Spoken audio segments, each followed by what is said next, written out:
My name is Shafak Pavey, and I have the pleasure of moderating today's conversation with our esteemed speakers. This is our joint initiative with our partner UN Habitat. We want to bring this conversation to you on our series of Creating Inclusive Cities webinars. And this is particularly for highlighting communities of solidarity that work for everyone. Cities are certainly amongst UNHCR's most important partners, as almost 70% of refugees and internally displaced persons live in urban settings. Worldwide, a growing group of cities and local governments are building solidarity with refugees, migrants, internally displaced persons living in their communities. So this is, for this reason, our cooperation with UN Habitat, that we want to present to wider audiences, yourselves, our dear participants at today's conversation, through today's dedicated conversation, the Cities of Solidarity, which is an excellent example of how cities in a region are willing to come together to share knowledge, to share know-how, and to support one another in our responses. So we also would like to thank the European Union for its long-term support of Cities of Solidarity initiative. Without further ado, because we have very great esteemed speakers, so before coming to them, I would like to turn to Roy Chitty, coordinator of UN Habitats for Andean countries, for the welcoming and opening remarks. Thank you very much. Over to you, Roy. Thank you very much, Safak. Buenos días, buenas tardes para los que nos siguen desde este. Thank you so much. Good morning, good afternoon, everyone who are joining us from this Western Hemisphere.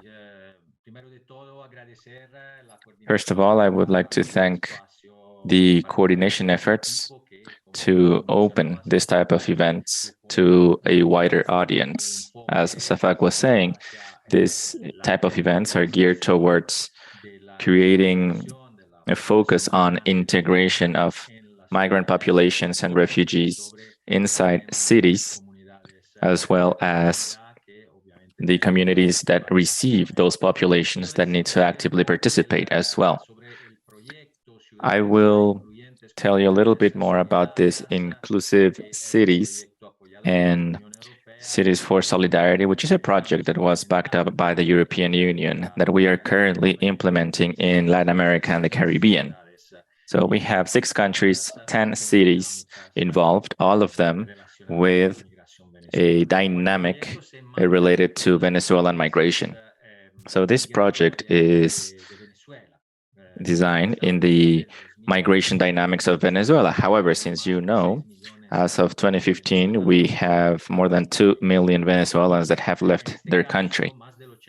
In this case, more than 80% of them have decided to stay in countries around Latin America. And where have they settled?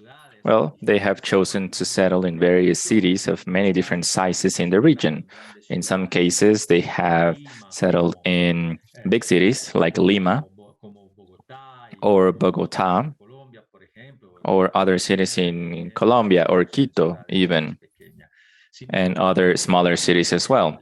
When we look into the type of settlements where the most vulnerable parts of this population has decided to settle, we understand that we are talking about areas in the city that already had several very important deficits. For example, lack of access to resources or rights not being respected. So we are talking about so many of these informal settlements around these specific cities in Latin America. And therefore, what we've noticed is that this type of straight actions or very focused action will allow us to act in these very fragile territories in a better way, aiming to solve the structural challenges ahead of us. Therefore, it is extremely important, this decision around working with local governments in the cities, of course, without neglecting a comprehensive approach we need to consider as well local governments in the review and design of these strategies, policies, and plans so that we can make sure that all of the various components and all of the various factors that are important for an effective implementation are actually taken into account. We have been talking about the European Union being part of this effort, and they decided to work together with 3 entities of the United Nations. So I would like to focus actually on 3 of these main fundamental principles that this Inclusive Cities program aims to implement. First of all, the move from a humanitarian scope to a link towards humanitarian efforts and development, that is to say, longer-term approaches. Now, with the intervention of UN Habitat, with the participation of these 2 agencies, 2 of them that work with these populations, with very important results and providing them tools, we have this new stakeholder, ONU Habitat, in order to strengthen the capacities of these cities so that they can become more inclusive, not only vis-a-vis the issue of integrating these populations, but little by little making their cities more inclusive for all. And then we have another tool, which is social building. That is to say, if we have various population groups that are working together in their own territories, that are together making decisions, finding consensus, which as a process itself, it's indeed a process that can lead to an effective integration. So these are the various instruments that have been used, instruments that, as I was saying before, touch upon the more traditional areas of integration, that is to say, policies, guidelines around socioeconomic issues, social protection, prevention against xenophobia, the acknowledgement of their studies and with a gender perspective as well. And added to that, we have considered more territorial and spatial tools that are part of the standards that establish rights to the city and also the urban agenda.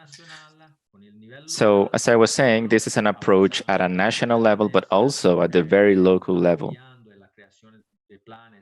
by support in order to create local policies to favor migration and work together with the communities, both local and the refugee population,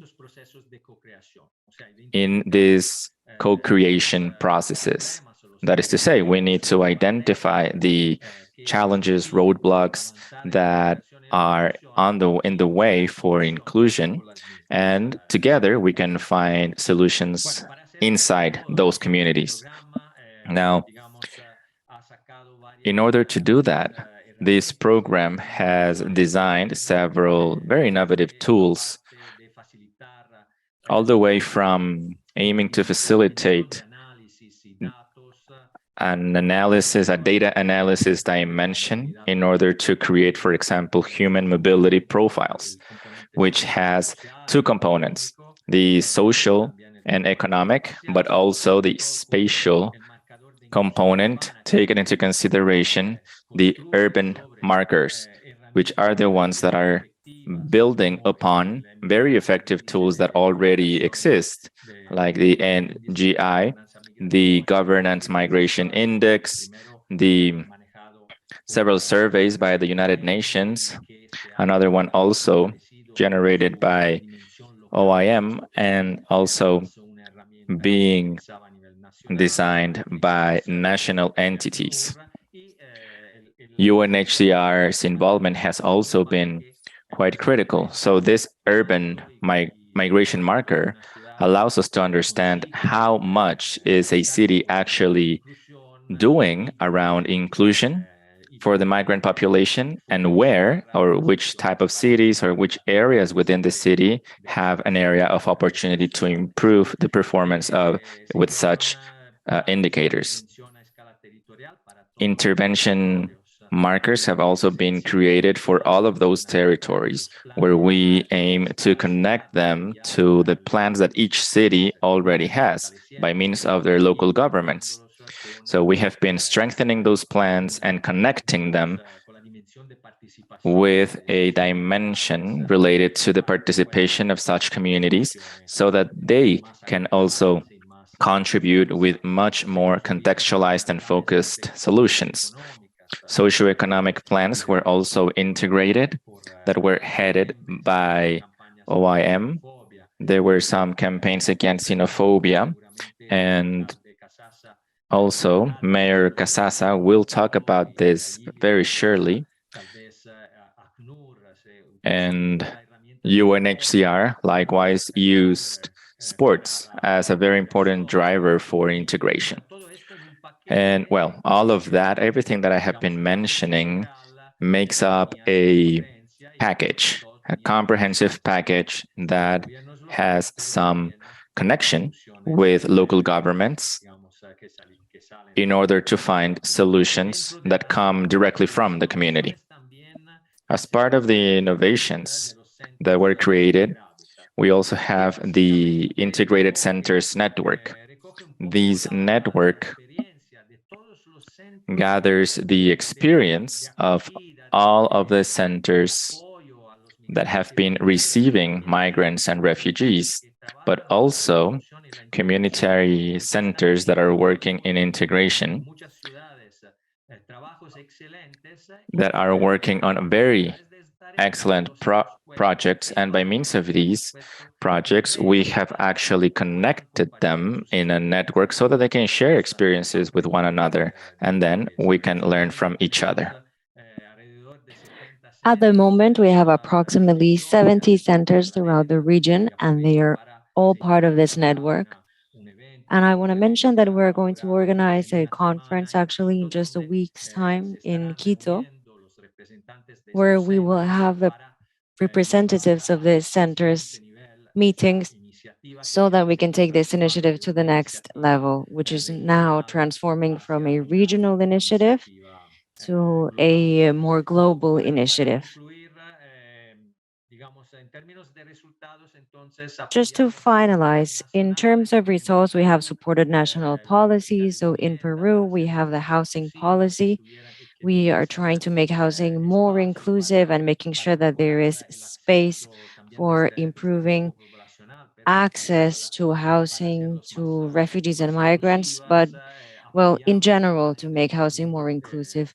We are also supporting development plans through tools such as the inclusionary planning by improving the social mix in the cities, enhancing access to public services, and all of this we're doing together with the efforts that we're also making to make sure that we can have a differentiated approach to this specific population group, which is migrants and refugees.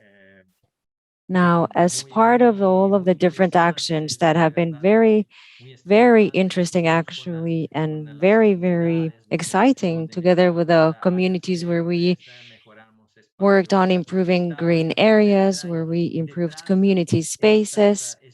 And behind all of these experiences, there are also life stories, stories of impact, stories of people that through this project have now been able to have purpose in their lives, and they have been able to integrate in their local context. So to conclude, I believe that this initiative is proving that migration can be transformed into an opportunity, not just for the people who are migrating, but also for the local people, but especially in order to create more prosperity in the cities by using diversity as a value and as well as intercultural dialogue as a value. And simply the fact that more people, more heads, more brains together are contributing because they are able to have access to their rights and they're able to have access to services and to equal opportunities. So hopefully we can scale these initiatives too. And we can scale the results, of course, of this initiative. Thank you so much to Safak, and I will end my presentation. Thank you. Thank you very much, Roy, for also getting our audience today that is following this conversation from across the world, actually, with participation from different time zones, different geographies, for getting more familiar with this regional initiative that has the aspiration and inspires further action globally as a model. So thank you for giving us further details, getting us more familiar. But surely, as you have also mentioned along the lines, mayors and local leaders are very crucial in promoting progressive policies to ensure we include everyone so that they belong, they feel part of the society. While no urban setting is the same, it's a fact that local communities and leadership are usually the first responders. And they know the needs, they are practical, innovative, and creative. So, and we have one leader today with us, Mayor Casasa, Mayor of Surquillo, from Lima, Peru.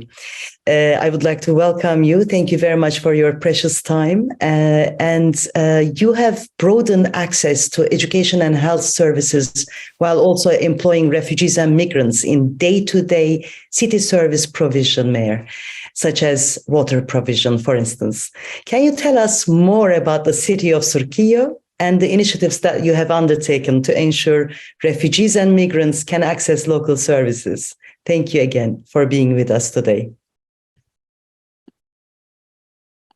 Muy buenos días, Safak. Muchas Good gracias. morning, Safak, and thank you very much for your presentation, and thank you very much for inviting me. I'm very happy and very pleased to be here. And good morning, Roy. And also, I would like to say hello to the other mayor from Surquillo, the other government official from Surquillo joining us today.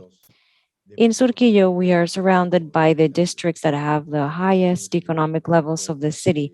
Our population has a BB minus socioeconomic level, and in our district, we have markets that provide services, consumption services to these districts that are powerful. That is the reason why Surquillo is very attractive for migration. In this case, specifically speaking about Venezuelan people, which has increased the migration of them since 2018 and then 2019 and so on and so forth.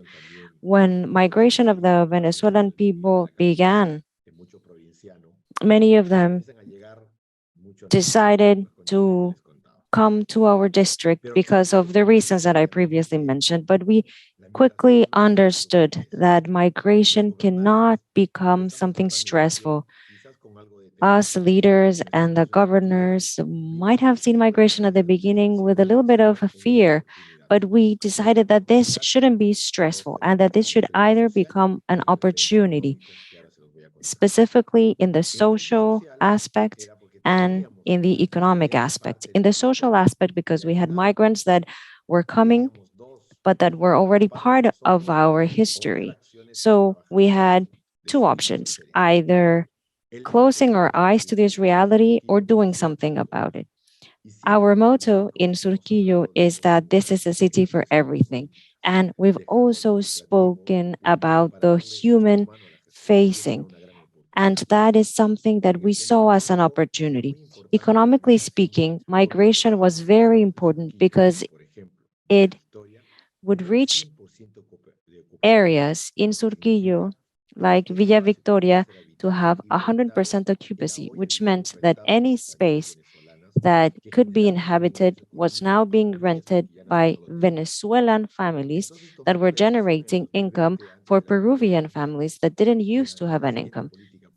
So before the pandemic, we decided to implement the following policy. Anyone who came to Surquillo stopped being a migrant and they just become someone from Surquillo. So no matter where they came from, they would become a citizen of our city.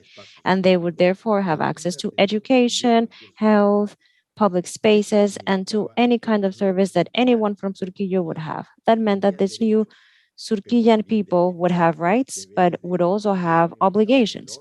Obligations that were based on respecting authority, and that's how we would begin to create a community that can be that a community, a hosting community, and a community that is always providing solidarity and doing things right.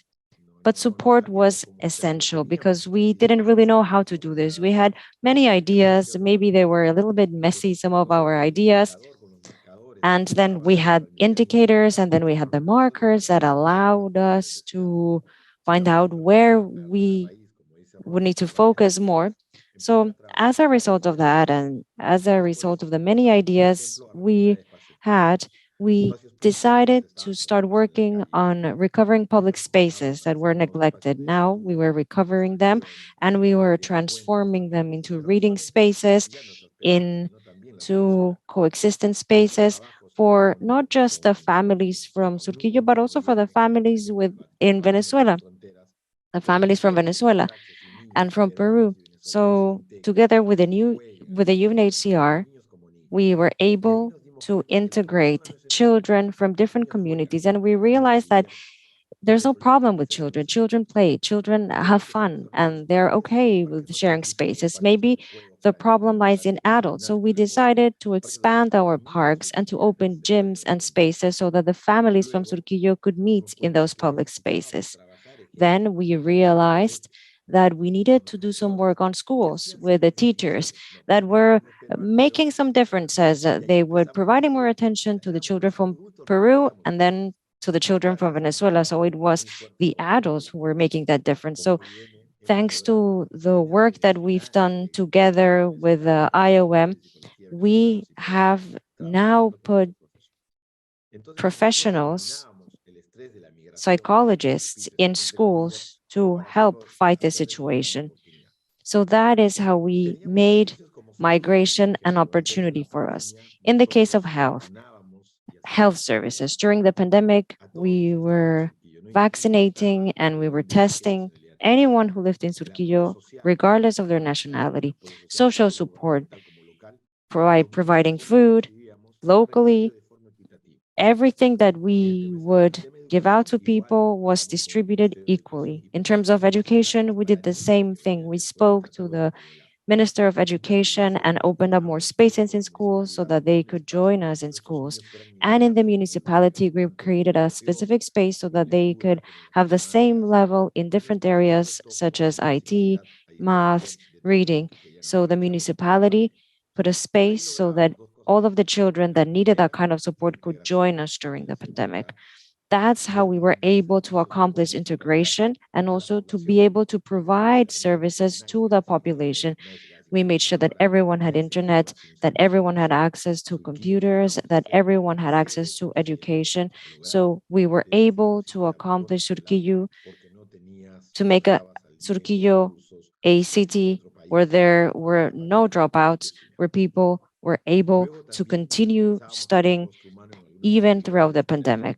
Then we decided to focus on other activities such as food, and that's where the UN comes in, and also with urban spaces. We created a space for artists from Venezuela and from Peru, where the youth could express themselves in murals where they can put their art on, where they can speak about their culture, which is not foreign to us because that culture now lives among us.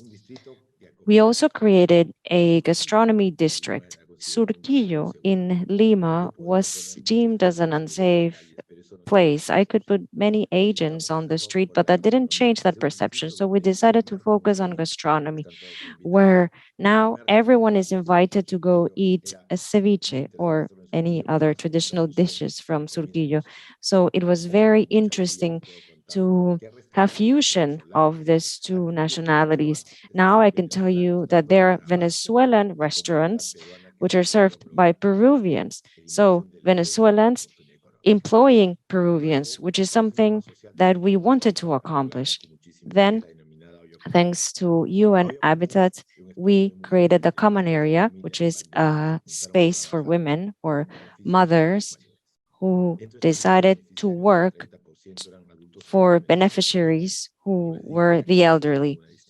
As I said, we make no differences, so we worked hard in order to get more support, food, so that we can feed the people that during the pandemic needed it the most. UN Habitat created a very, very interesting project for recovering public spaces, and people that were very committed to this project were able to have the best common dining room or food bank. So now we are on a daily basis providing meals for people, and 40% of those people are migrants, and they're not just served by Peruvians, it's our Venezuelan brothers and sisters who prepare the food, who serve. And this is all through the fusion of the work of both people, Peruvians and Venezuelans. All of these examples that I have shared with you that wouldn't have been a reality if we had not had the support of the UNHCR, of the IOM, and UN Habitat. So they not only supported us, but they also coordinated all of the ideas that we had, and they brought in the support by professionals.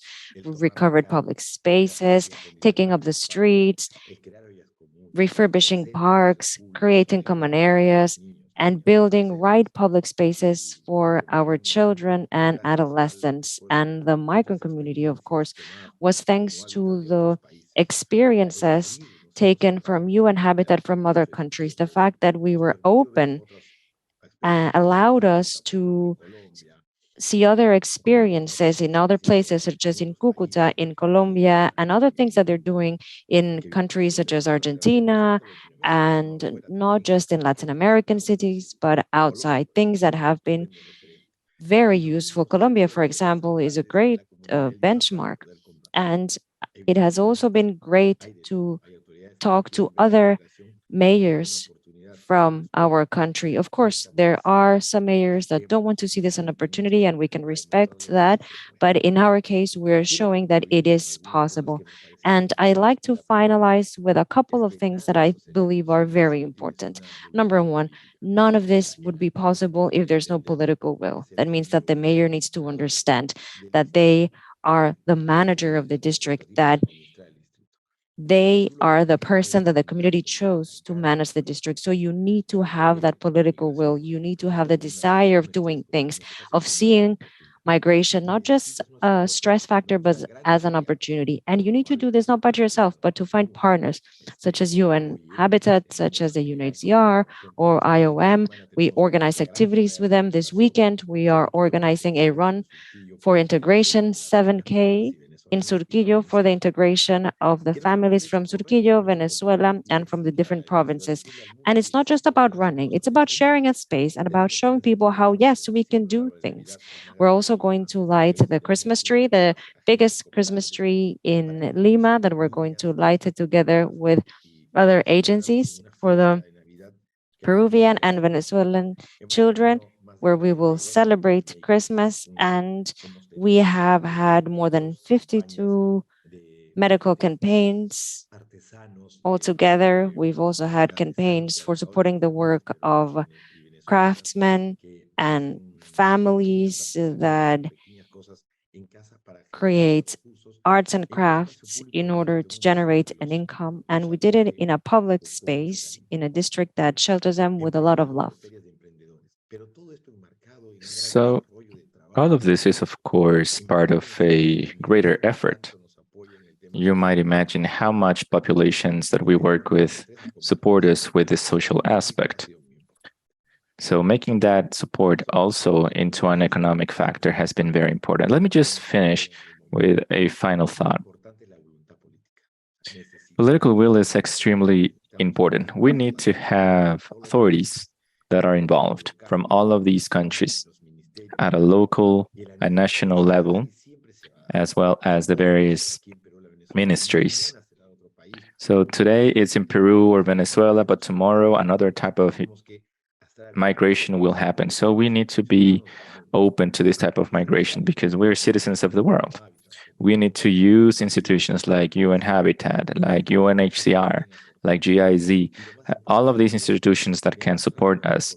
And the most important thing is to show the human side of things. We need to see in these migrants individuals, families, and work in several things with them together. Now, on Sunday, we provided an award called Moniz from the district of Moniz. So it would have been very difficult for us to create an impact if we didn't make this type of parks and things and aspects for children. So UN Habitat and the various institutions that have been mentioned have really made big efforts in terms of doing things well. And everything has to do with well managing migration. And just to wrap up, I've said this 3 times now, but just to wrap up here, 30% of the capacity that we have in Surquillo are Venezuelans. So we have Venezuelans that are part of our teams that we are helping them in having access to education, having access to employment, and to the basic services. I believe that the most important thing has been specifically that anyone coming to Surquillo, wherever they come from, they are not migrants. They are people from Surquillo, and we'd love to treat them as such. Thank you. Thank you, Mayor Casasas. That was an incredibly inspiring list of interventions that you're undertaking in your cities, particularly the last point about including refugees in the planning and the process.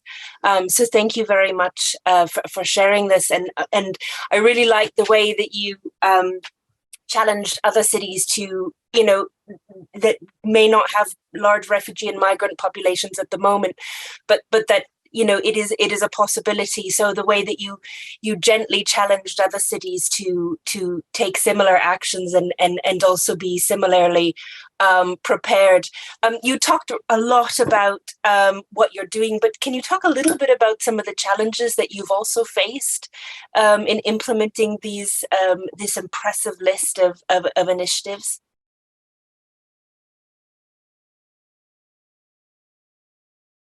El primer desafío que tuvimos fue... Sure. So the first challenge that we had was to understand as a society that people coming into Surquilla are Surquillans. They are not here to complicate our existence. They are here to help, to cooperate. They're here to help themselves as well. So the first thing that we did was an integration activities with young people, children and adults. The second point was to listen to the migrants and the locals. What did they wanted from public spaces? What did they want from the health issues, for example, healthcare access? What were they interested in? Because authorities don't have all of the ideas solved. From these type of meetings, we listen and we gather ideas. And the third point is that we also had to educate everyone about cities are governed in this way, in a democratic fashion. So we need to be committed to, for example, safety. There was a lot of talk about lack of security or safety around several areas because there was a big migration of Venezuelans, but we need to take care of that aspect first to understand where are we developing efforts economically and socially so that we can feel safe that when our neighbors come, there are families and groups and businesses that are there to support them, not there just to maybe take away from them, but rather to work together. So that was one of the main challenges. The second big challenge was to have a mind shift about that migration was bad, that migration was a big source of stress. And currently we have a lot of integration of this type of populations in terms of public cleaning services. And the idea was to integrate the population towards this type of activities. And the third challenge, I would say, is that we needed to also inform people that come to Turkey are people that have rights, but also responsibilities. So when we start addressing people in these specific ways, they start to understand what is their place in the community. They needed to adapt to what was going on in the community. For example, on the weekends, people go out to the streets, and at some point, for example, we have a cutoff hour for parties or having noise, right? So, of course, businesses and retail stores have certain characteristics on the weekends. There's a lot of noise, there's a lot of life, but also there should be respect included in this type of activities. Thanks to the collaboration of you and Habitat that help us to understand how to manage public spaces, how to work with public spaces, how to educate people, and how to learn from them when they tell the experience that they had in other cities. So I believe that those would be the three big challenges that I would say. And also, I think this is a great way, a great testimony to show other cities that this is possible. If it worked in Surquilla, it can work anywhere else. If this type of approach and this type of activities can have this type of results, it's just a matter of political will, as I was saying. And this is where the support of UNHCR and UN Habitat comes into play, how to support these efforts at various levels. So I would say that those are the main challenges and opportunities. Thank you. Thank you very much, Claire, my colleague, and also Mayor Casasa. You walked us through. It's really heartwarming and inspirational to listen to you, because you have shown, actually demonstrated through also different stages, as well as how cities of solidarity in a regional context and sharing and exchanging have helped you. We will come back towards the end, but now I would like to move to the next city, and who is joining us actually from San Benito in Guatemala. The Solidarity Cities program was also initiated there to strengthen access and educational quality in the municipality for local youth and refugees. So since 2017, our esteemed speaker, Hector Giovanni Lopez, has been the coordinator of the Office of Youth, Culture and Sports, from where he has promoted programs to improve youth participation through recreational sports and cultural programs that Mayor Casasa also spoke from Lima, Surquillo. So may I turn to you, Giovanni, if I may, if you could speak to us some of the initiatives that municipality of San Benito has taken in northern Guatemala, and why it is important in the dynamics of human mobility in Guatemala and Central America. Thank you. Over to you. Good morning. So for the municipality of San Benito, let me share with you that Guatemala is a transit country, an origin country, but also a country of return. Populations have several types of needs.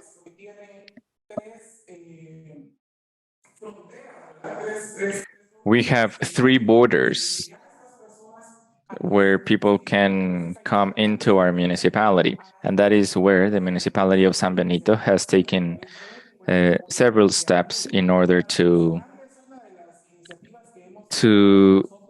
address the problems of this population. So some of the actions that we've taken, I could say the aspect of education, which I believe is critical.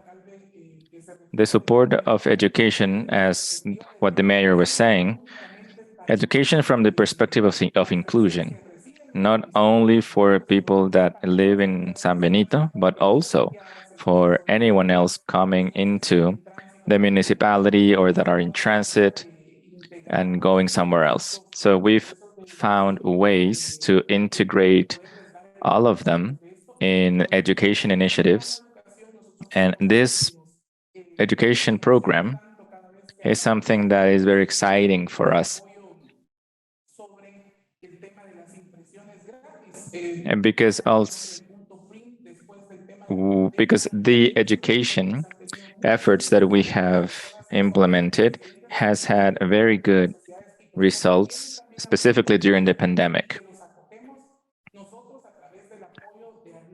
By means of the support of UNHCR, we have been able to help young people to do their own research, to get more educated in various spaces that are actually quite nice and quite welcoming, where they can go and read and do research about specific issues they're interested in. And by means of the facilitation of this program, we have refugees that are also part of it. So that would be the first initiative that I would like to mention. This is a program that we are working together with ACNUR, with UNHCR, and with young populations. Likewise, we are including initiatives around recreation. What the mayor mentioned is very, very relevant, because sometimes we believe that this type of activities or sports or cultural activities are not that important. But when you integrate these efforts to their own contexts, we have noticed that there's a great deal of benefit for the population in terms of activities that they can be involved in, sports or other types of recreational activities, and to educate and train even people in football, soccer, and swimming, so that they can also use the time in a productive way while they are in the municipality. And um, we can provide this type of facilities. Another point that we do here in the municipality of San Benito is related to a municipal clinic that aims to provide medical services to locals, but also people in transit or refugees. This clinic, all the way from um, the drugs that they need and the documentation that they need. This is something that we definitely provide support on.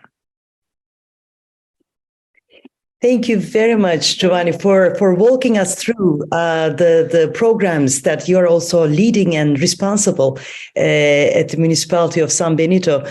May I also ask if you could speak to the strategic objectives of the Cities of Solidarity program in your respective district, municipality? And is there any successes that you would like to highlight out of which that similar initiatives can be replicated as well? If any recommendations? Thank you. So try to speak a little bit slower.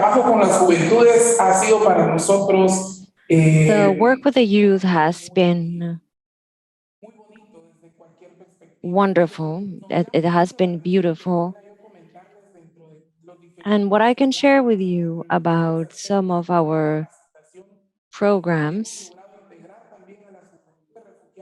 is that we have done some training with refugee women. There was a training where we, during the pandemic, taught the youth about how to be trained in health aspects. We also had a case of someone from Honduras that had no knowledge about that. So being able to see how this person, through this training, through the knowledge that we shared with her, was able to receive that benefit, and then she was able to be hired by a health clinic in San Benito. So that is wonderful for us because we can see that we're actually doing something about that. And about our results, I can tell you that there are 38 people that are refugees in our municipality, and that fills us with pride because they are part of our municipality. We are supporting them, of course, through the UNHCR. We're making sure that they are part of any projects that we have developed specifically for them.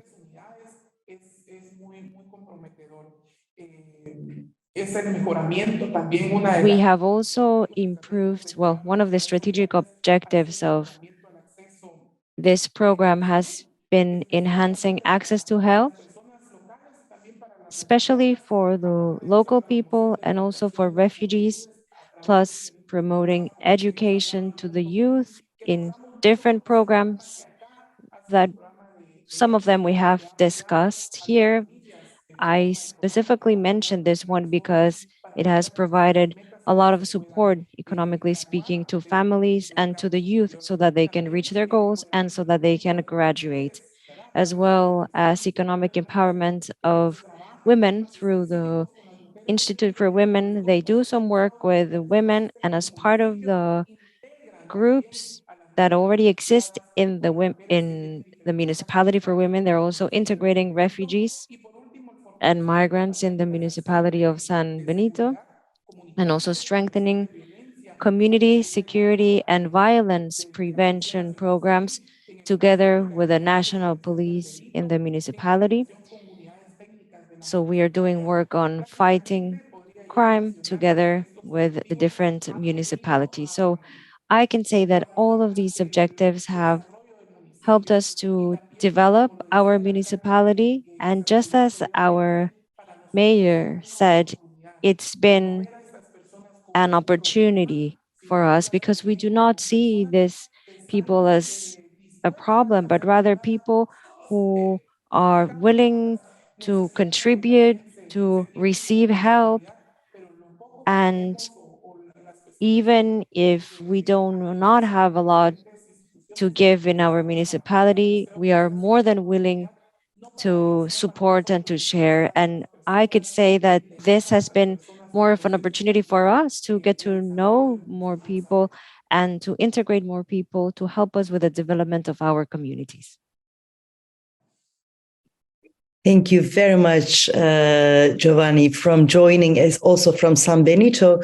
I just would like to resonate some of the comments coming in. It's not only my words, but actually our participants from across the world, from Afghanistan to Nigeria, from Senegal to Philippines, currently listening to this. That there is a word that is being echoed in the chat that is coming in for the Mayor Casasa and yourself.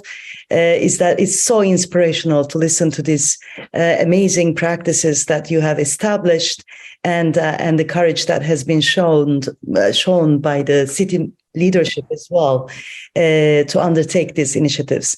Mayor Casasa, if I can turn to you with the same question, perhaps, that Giovanni Lopez from San Benito also responded. What will be your recommendation? What will be your strategy and suggestions for replication of this model that you have created in Sorquillo to be replicated elsewhere in the world? And then afterwards, I will turn to the closing session. Thank you.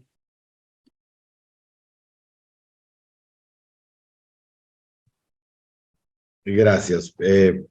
Primero, yo creo que es inspirar pasión. Thank you. Well, first of all, my recommendation is that we need to inspire passion. Our authorities, our government, they need to inspire us. They need to inspire us with passion and never fear migration. I think that our calling is to the UNHCR, to the IOM, that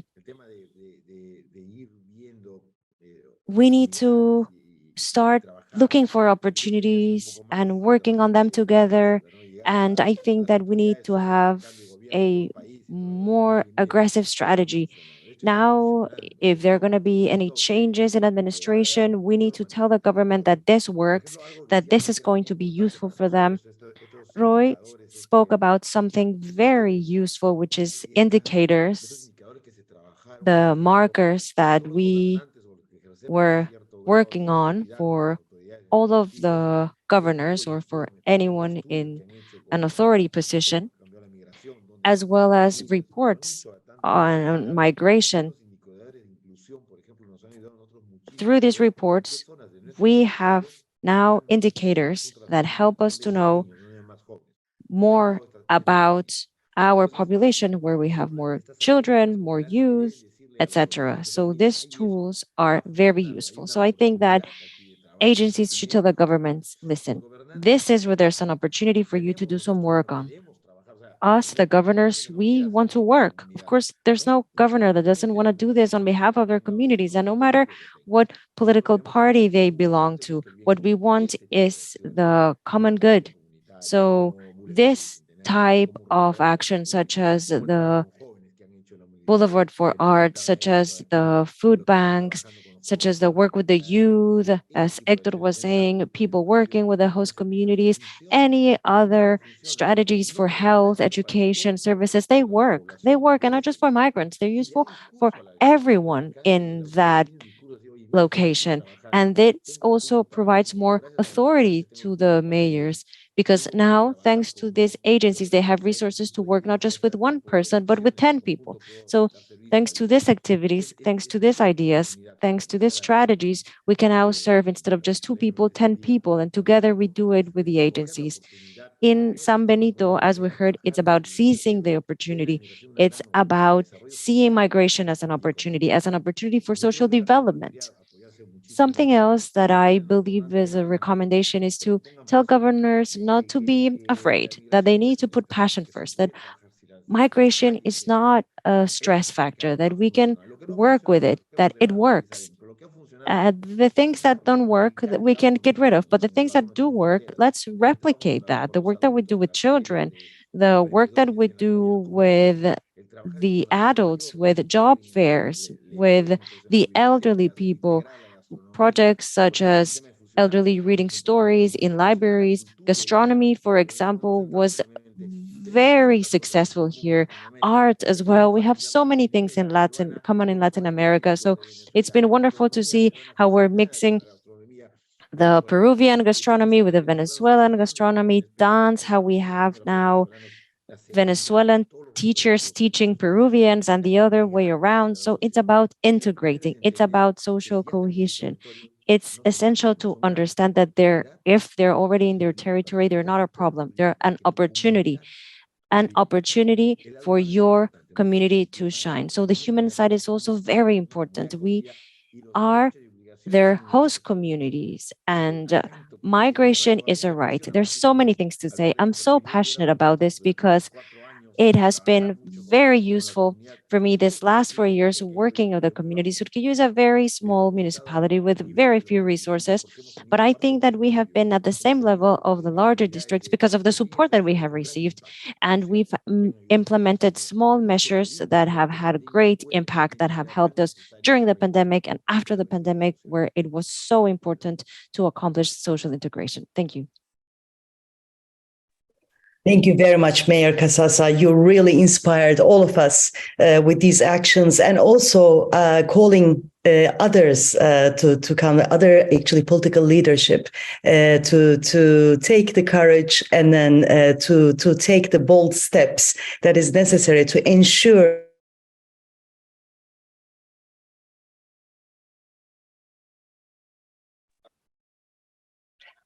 I think we lost Shafak's connection, but just picking up on what she was saying, Mayor Casasa, I really, the words that I wrote down are opportunities, working together, strategy, coordinating, tools, and social development. And I'd just like to invite my counterpart, Cecilia Cantos from IOM, to tell us about one of those such initiatives that we're working very closely with IOM and UN Habitat to do that better, but also to try and make sure that cities who are on the front line of accepting refugees and migrants and not being afraid are well resourced and have the tools that they need at their disposal. So I'm just going to hand over to Cecilia to talk a little bit about the call to local action, which we're proud partners of with the Mayor's Mechanism, United Council Local Governments and Mayor's Migration Council. Cecilia, over to you. Thank you so much, Claire. I see that thank you. Good morning, good evening to you all, and thank you for inviting me to talk about the call to local action for migrants and refugees, which is an exciting initiative. I know we're running out of time, so I will just quickly talk about what this call to local action, what it is, what it entails. So the Marrakesh Mayor's Declaration was adopted in 2018 by local and regional governments, and is a political declaration that endorses the Global Compact for Migration, as well as the Global Compact on Refugees. And it commits to advance them in unison, and it highlights that without local and regional government participation, these compacts cannot achieve the goals. So in light of this, this partnership that Claire mentioned launched this call to local action for migrants and refugees. And it's a concrete pathway to implement this Marrakesh Mayor's Declaration. And it's a one-stop shop to showcase local action simultaneously across the Global Compact on Migration and the Global Compact on Refugees and the Agenda 2030. So this call was launched in May, and so far 17 actions have been received so far. So the aim basically of this call is to expand the number of local and regional governments publicly endorsing the Marrakesh Mayor's Declaration and showcasing growing leadership and political will. Also collect past, ongoing and new local actions that achieve the compact's goals, as well as to cross-fertilize peer learning and replication by other local and regional governments. And finally, also lifting up the local work at the global level to showcase that local and regional governments' actions and to motivate, invest, and create new direct partnership with national governments and international actors. So just quickly, what is the benefit to pledge to the call to local action? Well, for your government, it will get the recognition. Your call will be listed in the call to local action flagship publication and digital materials, and showcase to audience and national governments and other stakeholders. You will also gain access and visibility. Your call will be elevated to 3 official global multi-stakeholder knowledge platforms, namely the Migration Network Hub, UNHCR Good Practice and Innovation Approaches platform, and the GFMD platform for partnerships. You will also gain knowledge as you will receive regular updates about the global program on the global process on migration and forced displacement, and will be invited to join peer learning and capacity development activities. And lastly, you will also be able, your call will also be showcased across official intergovernment meetings and summits, including the 2023 Global Refugee Forum and the annual Global Forum on Migration and Development. So you will also be able to influence others. The slide that you can see here is just that is displayed. So as I mentioned, when we launched this call in May, there were 70, so we received 70 actions. And out of those actions, 59 actions were submitted by 44 local governments representing 33 countries. 10 actions were submitted by 3 local and regional networks. 1 action was submitted in partnership with the national government. 8 had concluded, 59 are ongoing, and 3 will start in 2023. So in total, all these actions covered a population of 100 million people across the globe. And if I can have the next slide, you have it there, thank you. The slide shows the type of actions that local and regional governments submitted. So out of the 70, 40 of the actions expanded access to services to migrants and refugees. 19 serve migrant and refugee children and youth. 29 expanded employment and entrepreneurship opportunities for migrants and refugees.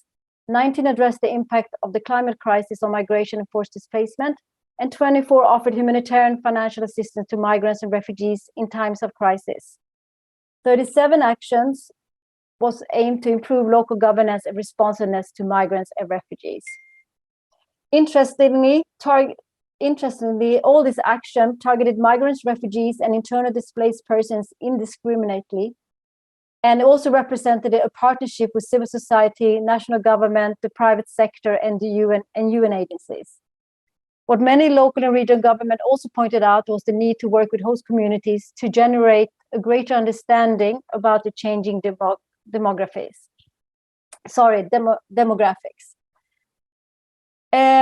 We had one more slide, but I think we're running out of time. It was to showcase, an action that was submitted by the city of San Jose, California in the US. This action is a welcoming plan with 23 strategies across 4 pillars aiming to achieve migrant inclusion across civil, economic, linguistic, and social aspects.